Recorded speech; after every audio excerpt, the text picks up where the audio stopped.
ক্যাম্পাসে একটা জুতো একটা অর্ডার দিয়েছিলাম, 600 টাকা মতো প্রাইস, সিল করা প্যাকেট।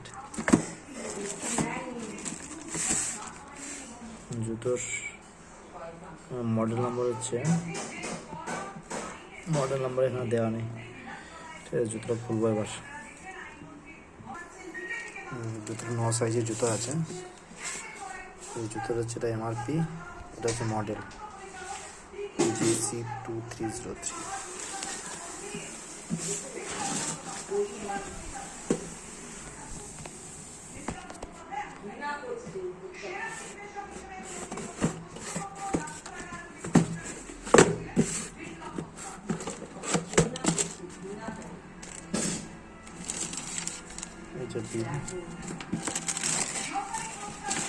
জুতোটা সিল করা আছে আমাদের।